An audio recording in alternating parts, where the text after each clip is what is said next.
regard des derniers indicateurs et des analyses scientifiques qui sont menées, plusieurs constats s'imposent. Le premier, évidemment, c'est que la situation épidémique se dégrade. Le taux d'incidence a augmenté de près de 20% ces derniers jours et le niveau de saturation des services de réanimation dans un certain nombre de territoires est évidemment très préoccupant. Nous avons pris, vous le savez, très tôt des décisions pour freiner l'épidémie. Le couvre-feu, puis avancé à 18h, la limitation des rassemblements avec la fermeture d'un certain nombre de lieux qui occasionne du brassage, le renforcement des mesures à nos frontières, le renforcement du télétravail, et puis dernièrement le confinement le week-end dans certains territoires. Et dans le même temps, nous avons renforcé notre stratégie tester, alerter et protéger et accélérer fortement la campagne vaccinale dans notre pays. Grâce à ces actions et à l'engagement des Français, nous avons freiné, contenu l'épidémie, empêché notre hôpital de se submerger et éviter une augmentation exponentielle des résultats ces derniers mois que beaucoup jugeaient pourtant inévitable il y a un mois et demi. Seulement, avec les variants, la donne a changé. C'est presque une nouvelle épidémie qui a commencé. La science nous en apprend aujourd'hui encore sur les variants et leurs conséquences. Nous les savions plus contagieux, ils sont peut-être aussi plus agressifs, y compris envers des personnes un peu plus jeunes que celles qui étaient concernées par les formes graves de l'épidémie dans la première partie de la crise. Ces variants continuent donc à changer la donne, les surveillons scrupuleusement. C'est le cas des variants que nous avons bien identifiés. C'est aussi le cas de variants qui peuvent émerger, qui ont émergé encore récemment, comme le variant du Trégor, qui a été identifié sur plusieurs patients à l'hôpital de Lannion. Au moment où je vous parle, rien ne permet de confirmer que ce variant du Trégor soit plus dangereux, plus contagieux. Nous sommes extrêmement vigilants. Nos autorités sanitaires procèdent à toutes les enquêtes nécessaires pour établir un cas. Le deuxième constat que nous pouvons faire et que la situation sanitaire impose, c'est que cette épidémie de variants se diffuse bien plus largement avec 3/4 des départements qui ont une incidence mais qui touche toujours inégalement notre pays. La tendance de ces dernières semaines ne s'est pas démentie et si le confinement le week-end a permis de freiner l'épidémie, notamment dans les Alpes-Maritimes, l'épidémie continue à progresser dans certaines régions et à progresser fortement dans certaines régions. Je pense notamment à l'Île-de-France et à la région Hauts-de-France. De cela, nous tirons d'ores et déjà 2 enseignements. D'abord, la stratégie localisée reste la bonne stratégie. Elle permet de limiter de manière précise et proportionnée l'expansion du virus. Ensuite, le deuxième constat, le deuxième enseignement, c'est que nous devons prendre dans les territoires les plus touchés des mesures supplémentaires. Notre seul objectif, c'est bien de protéger les Français et de faire descendre la pression. Nous nous y employons massivement en reprogrammant certaines opérations, en mobilisant tous les lits disponibles et en procédant à des évacuations sanitaires vers les régions moins touchées à chaque fois que c'est possible et que c'est nécessaire. Il a été décidé ce matin au Conseil de défense que des mesures supplémentaires seraient prises dans un certain nombre de territoires. Dans les prochaines heures, les concertations seront menées par l'État avec les élus dans les régions et dans les départements qui sont contigus à ces régions pour partager l'état de la situation actuelle, pour recueillir l'avis des élus locaux sur les différentes mesures qui sont envisagées. Le Premier ministre réunira par ailleurs cet après-midi le comité de liaison parlementaire. À l'issue de ce travail, le Premier ministre, avec le ministre des Solidarités et de la Santé, annonceront demain à 18h dans une conférence de presse les mesures qui seront retenues pour ces territoires pour une application à partir de ce week-end. Le troisième constat que nous pouvons tirer de l'étude des données sanitaires, c'est que la vaccination fonctionne. C'est un soulagement immense et c'est la confirmation que la vaccination est notre meilleure arme, notre meilleur espoir pour sortir de cette crise. À l'heure où je vous parle, près de 10 millions de doses de vaccins ont déjà été administrées à environ 5,5 millions de Français. Ces chiffres concernent notamment les personnes âgées les plus exposées, puisque la quasi-totalité des patients, des résidents en EHPAD ont été vaccinés, ainsi qu'une personne âgée de plus de 75 ans sur 4. Les résultats sont là. Le nombre de décès en EHPAD a considérablement baissé et le taux d'incidence chez les personnes âgées, chez les plus de 75 ans, est en constante diminution depuis mi-janvier, alors qu'il augmente sur l'ensemble de la population. Ce week-end, les résidents des EHPAD vaccinés ont d'ailleurs pu, avec évidemment des précautions sanitaires, retrouver leur famille, sortir de de leur EHPAD, et c'est évidemment une très belle et une très bonne nouvelle.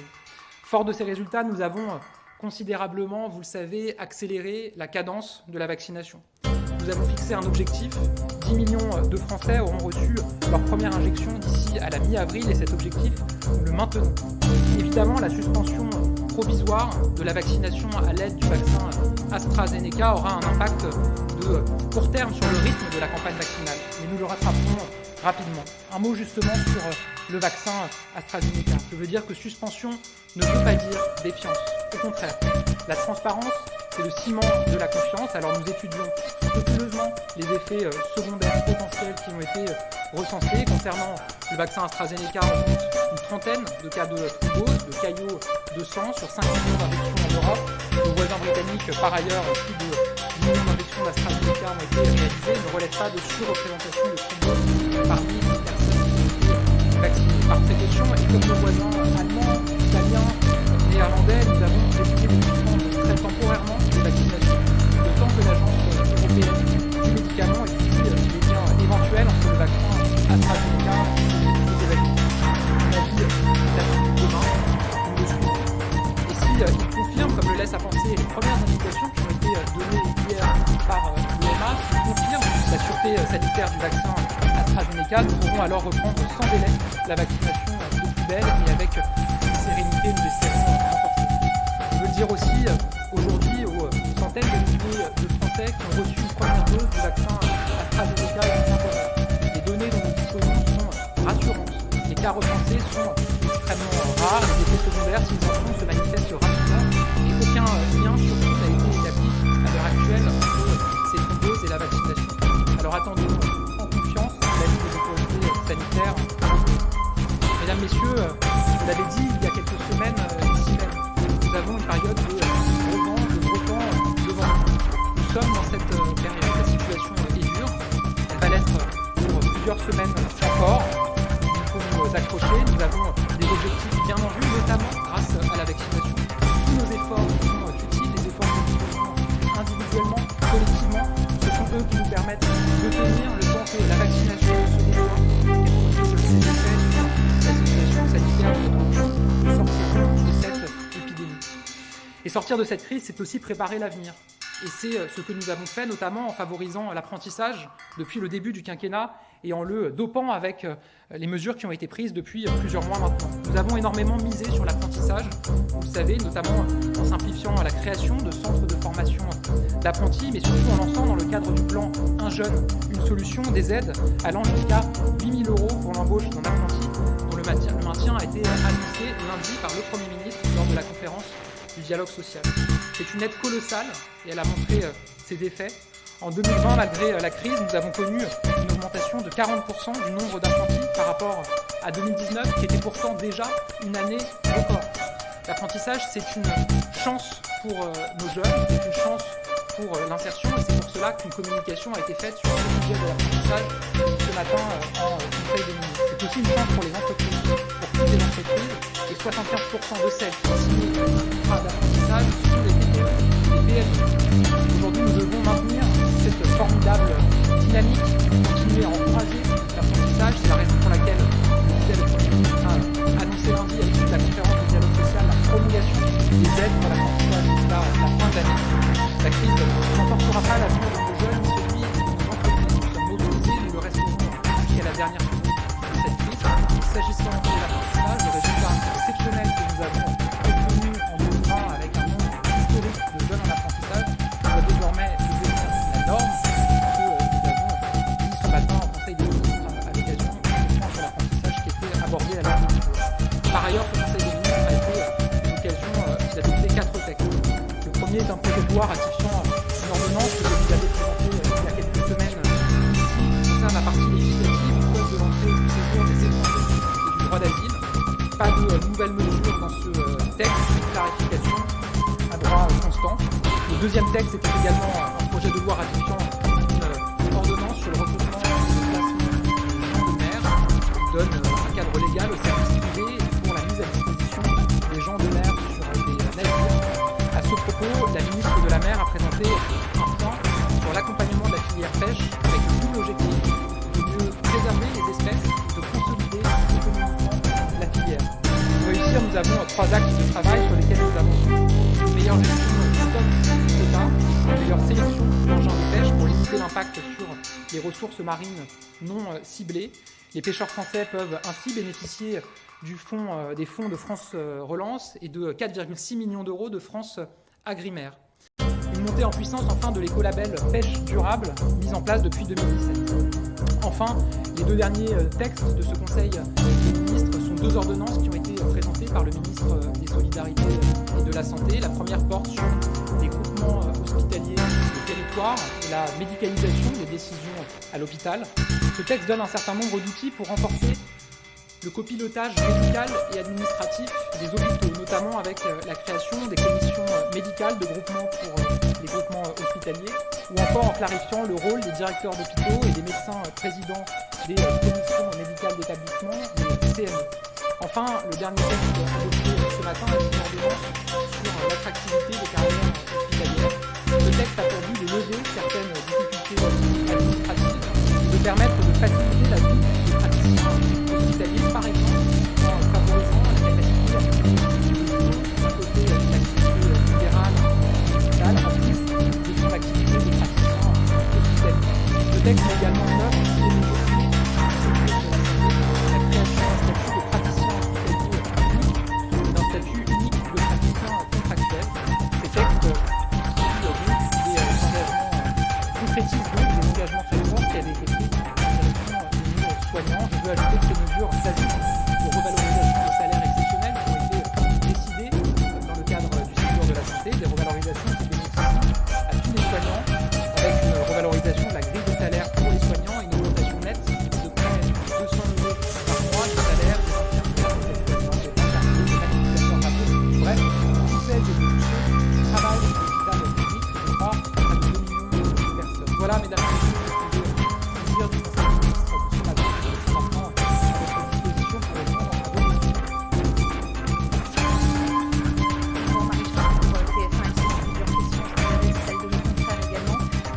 D'abord sur ces nouvelles décisions qui sont annoncées en Ile-de-France et en France. On sait que le PACTA inquiète aussi parce que ça veut dire qu'elle est exclue, la région est exclue de nouvelles décisions.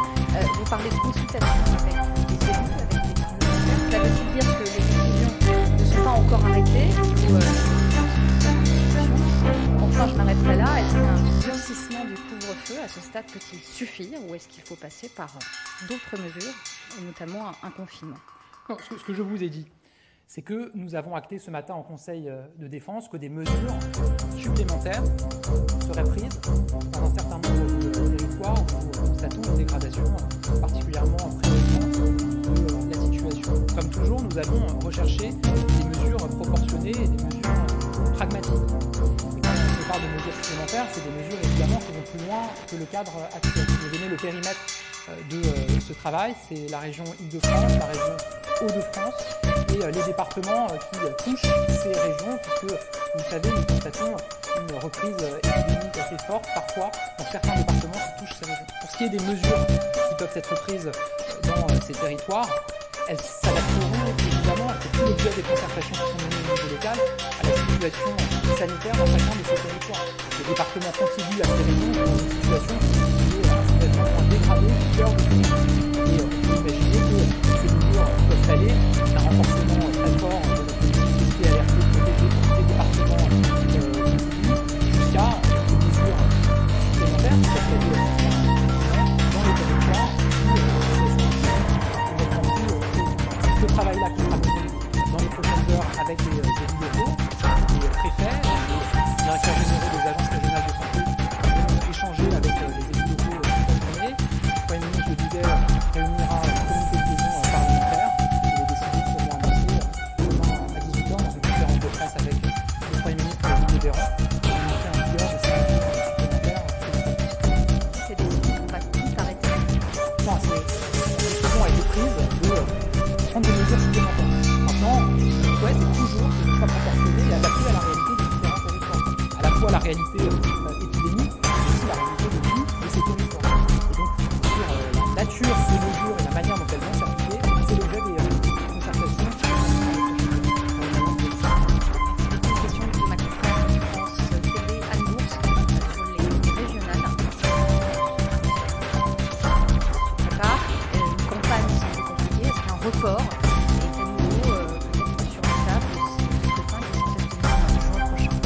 là-dessus, le Conseil scientifique doit remettre un avis avant le 1er avril sur la situation sanitaire et la capacité opérationnelle à tenir ces élections.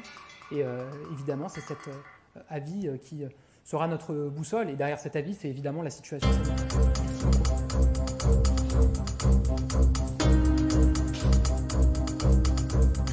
Bonjour, Maxime, RTL. Question concernant le vaccin AstraZeneca. Est-ce qu'on pourrait imaginer que sa cible puisse être élargie, par exemple, aux plus jeunes, si jamais il rencontre pas un succès auprès des plus âgés? Et, nous attendons la recommandation de l'Agence européenne du médicament. Nous espérons et nous avons des raisons de croire qu'elle continuera à autoriser l'utilisation du vaccin AstraZeneca. Il suffit de reprendre les déclarations qui ont été faites dans la conférence de presse hier sans convaincre et pour être optimiste sur la décision qui sera rendue demain. À partir de là, les recommandations seront adaptées si c'est nécessaire à ce qui aura été dit par l'Agence européenne du médicament, mais ce n'est pas à ce stade de nouvelles informations publiques. Je crois que ce sera aussi l'objet de la conférence de presse qui sera demain par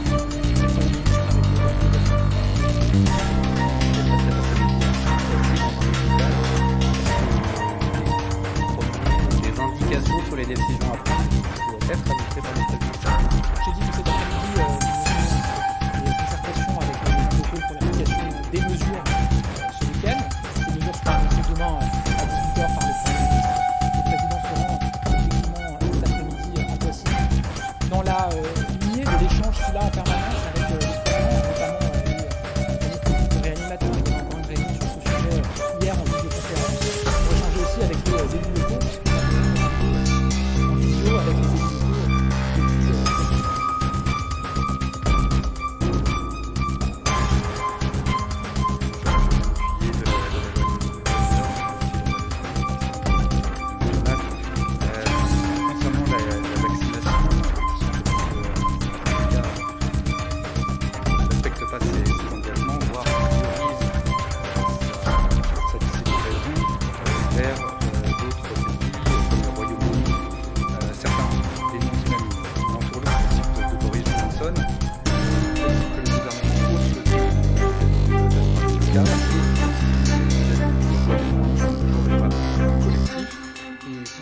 Également les négociations avec l'administration Biden. Visiblement, des stocks de vaccins sont toujours bloqués là-bas et pourraient revenir vers l'Union européenne. Qu'en est-il des négociations avec lui? Merci. Merci pour votre question. On a déjà eu l'occasion dans ce point presse d'aborder le sujet des livraisons de doses et du respect des contrats qui ont été signés, des engagements qui ont été pris par les laboratoires. D'abord, il faut toujours rappeler que c'est une prouesse technique, technologique, scientifique que de pouvoir bénéficier d'un vaccin moins d'un an après le début d'une épidémie et le premier cas identifié d'une maladie nouvelle.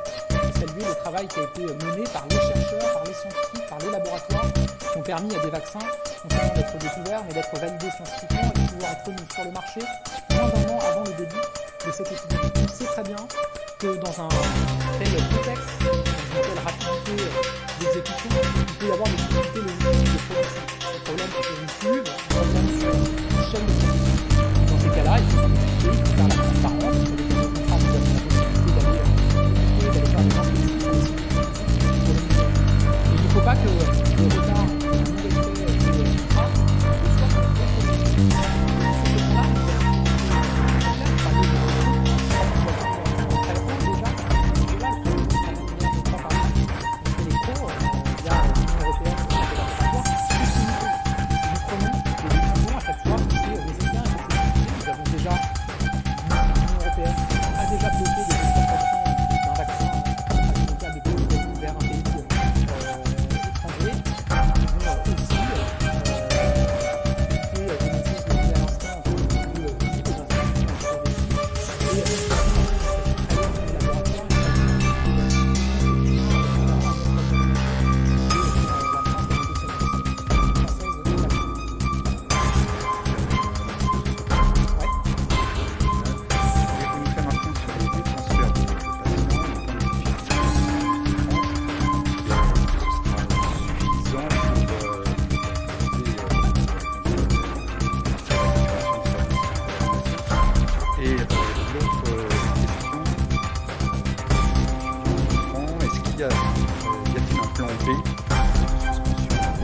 été mobilisées pour ce qui est de l'Île-de-France depuis le week-end dernier.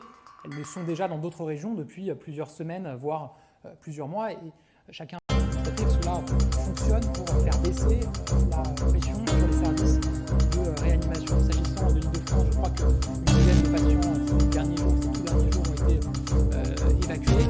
Évidemment, cela doit toujours être compatible avec l'état de santé des patients en réanimation.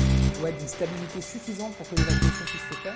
Et ça doit se faire en accord avec la famille. Et je disais à l'instant que nous allons continuer à mobiliser des évacuations sanitaires à chaque fois que c'est nécessaire et que c'est possible. Et vous demandiez si c'était suffisant pour faire baisser la pression durablement sur les services de réanimation. Et ce que je vous ai indiqué dans mon intervention liminaire, c'est que nous allions prendre par ailleurs des mesures supplémentaires s'agissant de l'Île-de-France, notamment un peu de terrain sur le week-end. Là aussi, dans ce même objectif d'alléger la pression sur les services.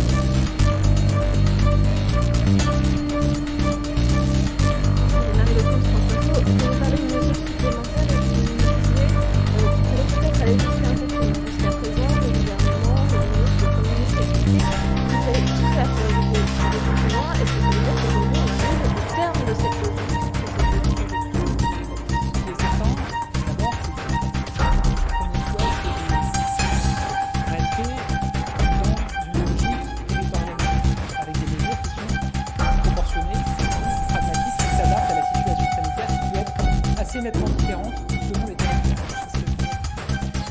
C'est pragmatique et proportionnel. Il faut toujours prendre des mesures nécessaires pour garantir que les hôpitaux ne soient pas et que les Français soient confortables. C'est ça que je disais tout à l'heure. Aujourd'hui, au regard de la situation sanitaire que nous constatons dans un certain nombre de territoires, notamment dans la région de France et la région de France, des mesures supplémentaires sont nécessaires.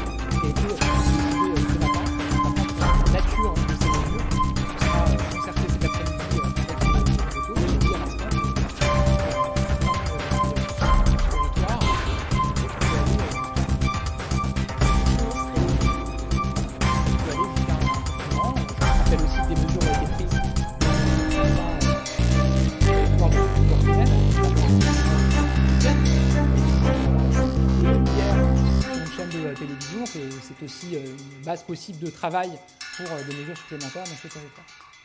Est-ce qu'en Conseil des ministres, le président de la République émet le moindre regret ou le moindre doute ou regard rétrospectif sur la décision qu'il a prise fin janvier de ne pas reconfiner le pays?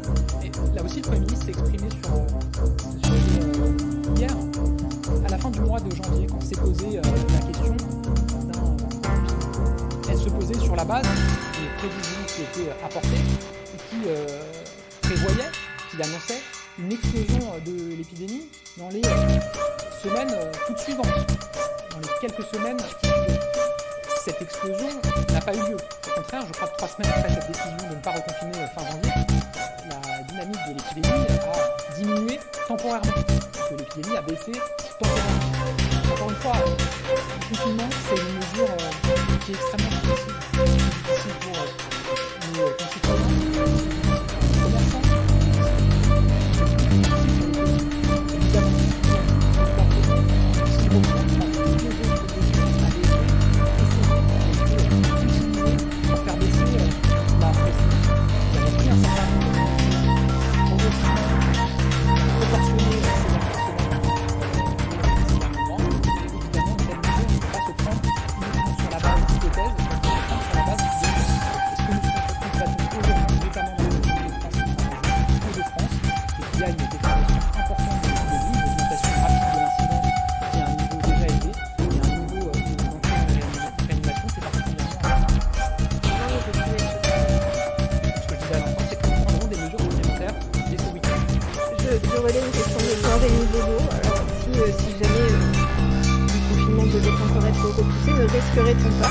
D'être en profond décalage avec nos voisins européens qui, eux, ont fait des efforts plus tôt.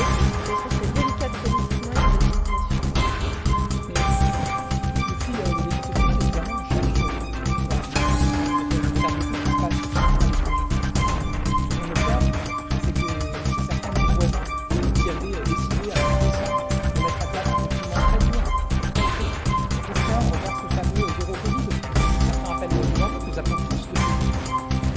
Pas réussi à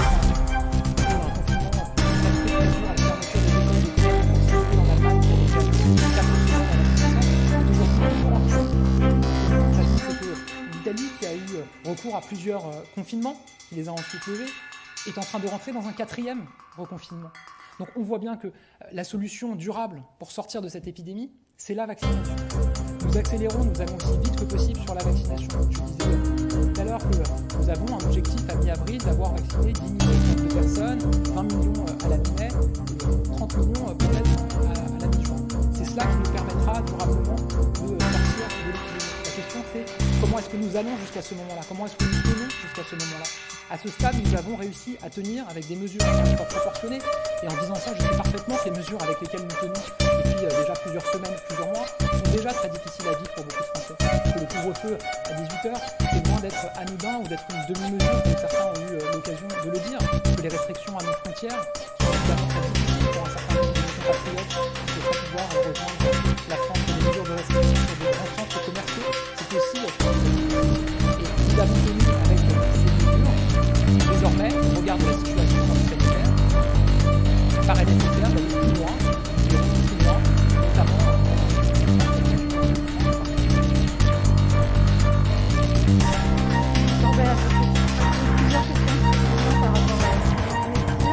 Vous avez parlé de l'Île-de-France et des Hauts-de-France. Est-ce qu'on doit comprendre que ces deux régions sont un peu considérées comme un bloc et qu'il y aurait les mêmes mesures prises dans ces régions, ou est-ce que même la différenciation peut aller jusqu'à l'intérieur de ces régions?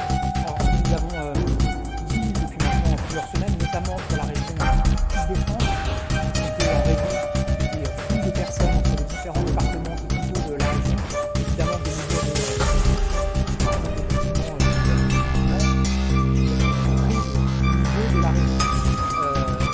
Sur la région Hauts-de-France, je pense que les choses vont se regarder de manière affinée avec les élus locaux, mais là aussi, évidemment, nous avons une approche au départ régionale. Après, sur les départements distants de ces régions, là, évidemment, des approches locales. En est-il de PACA? Est-ce qu'il y a des mesures envisagées également? À ce stade, il n'y a pas de mesures complémentaires. Je sais que nous avons déjà mis en place. Parmi les mesures envisagées, est-ce qu'il peut y avoir des restrictions concernant les déplacements entre les régions, éventuellement entre des régions qui seraient confinées et d'autres non? Ça fait partie de ce qui sera discuté cet après-midi, et sur ce point, je vous renvoie à la conférence de presse qui aura lieu demain. J'ai également une question de précision sur AstraZeneca. Est-ce que vous pouvez nous dire quelle est la procédure une fois que l'Agence européenne du médicament a donné son avis demain? Vous nous avez dit que le Premier ministre devrait évoquer le sujet. Est-ce qu'il y a d'abord les autorités sanitaires françaises qui doivent faire des recommandations à leur tour? Il me semble, je vais aborder très rapidement ce matin avec mon collègue Olivier Véran, que l'Agence nationale de sécurité du médicament, la NSM, doit, à la suite de la recommandation de l'Agence européenne du médicament, l'EMA, formuler une recommandation, mais elle sera faite dans la foulée et immédiatement après celle de l'Agence européenne, puisque je vous ai annoncé tout à l'heure que nous suivrons évidemment l'avis de l'Agence européenne. Je n'ai pas d'informations sur l'horaire auquel l'Agence européenne. Encore une fois, notre question, si comme nous pensons que l'Agence européenne permet de reprendre la vaccination avec AstraZeneca, vous aviez parlé d'un horizon à mi-avril pour d'éventuelles réouvertures. Est-ce que vous le rediriez aujourd'hui? Hier, le Premier ministre a dit qu'il ne serait pas raisonnable de fixer une date. Ce que j'ai dit il y a plusieurs semaines, c'est que nous avions devant nous une semaine de gros ponts, de grandes mesures. Ce que j'ai dit ensuite, je le redis tout à l'heure, c'est que la meilleure opposition, c'est la vaccination. Ce qui nous permettra durablement d'alléger la pression épidémique, c'est bien le déploiement de la vaccination. Nous avons un objectif pour la mi-avril de 10 millions de Français ayant reçu notre première injection, évidemment élevé, et que la redoute dès lors que la campagne de vaccination aura été déployée, suffisamment de Français qui sont fait vacciner pour que nous commencions à ressentir l'effet de cette vaccination sur la dynamique épidémique sur l'immunité, nous pourrons commencer progressivement à alléger certaines. On souhaite évidemment que ça intervienne le plus rapidement possible. Et j'avais dit peut-être dès la mi-avril, c'est à la mi-avril que nous avons cet objectif de personnes vaccinées, mais évidemment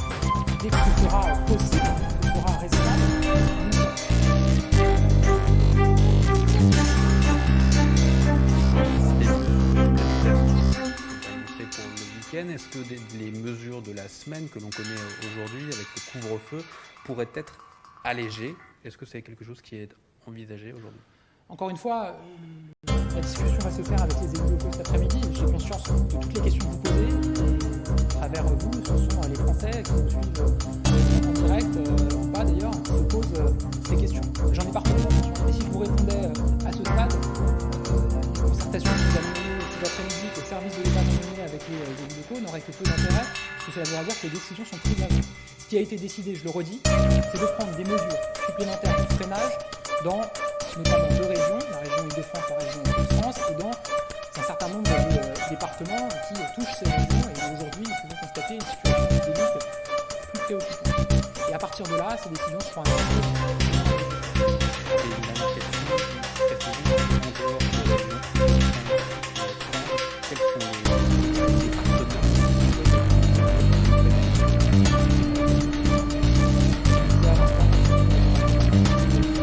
les départements précise ce département, mais l'ensemble des départements qui écoutent ces régions-là? Ces discussions avec les élus, est-ce que la fermeture des écoles fait partie des options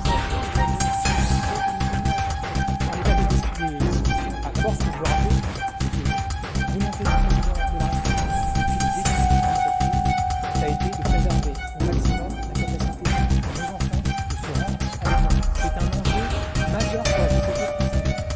Nous observons dans le monde des pays où les enfants ne sont quasiment pas allés à l'école. Malheureusement, sur ces pays, c'est une et le choix que nous avons fait de préserver l'école, c'est un choix éminemment important pour l'avenir et pour la société nationale. Nous avons toujours été très clairs sur le fait que cette mesure, la fermeture des écoles, ne peut être envisagée qu'en ultime recours. Elle apparaît totalement dans l'état des discussions qui ont eu lieu ce matin en Conseil des défense. Ça n'est pas le cas. Ça fait pas partie de la base de travail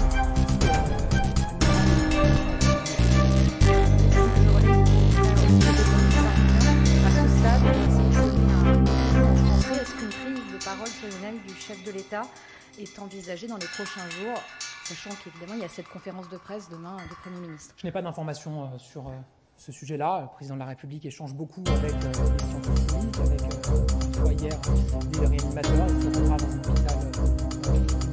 Il y aura des déplacements prévus en fin de semaine sur le sujet, notamment celui de la francophonie. Je n'ai pas d'informations supplémentaires sur le sujet. Je relève une question d'Ania Nussbaum. Concernant les éventuelles mesures portant sur les déplacements en France, est-ce que vous avez déjà pris des contacts avec la SNCF et Air France à ce sujet? Pour la restriction des transports intra-région. Je n'ai pas évoqué moi-même cette question, ça dépend d'une décision qui a été prise. Je pense qu'elle serait faire le précédent confinement où il y avait eu effectivement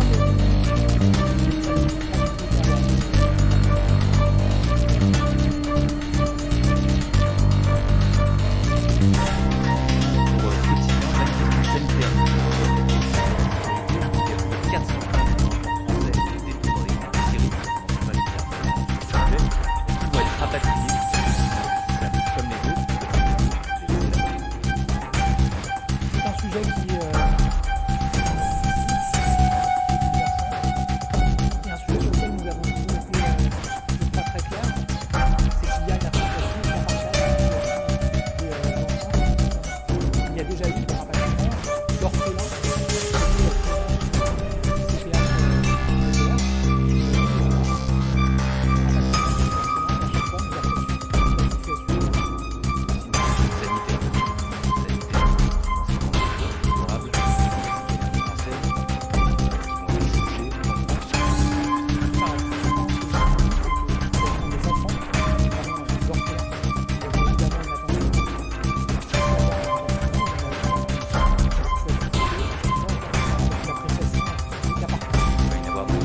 d'autres questions.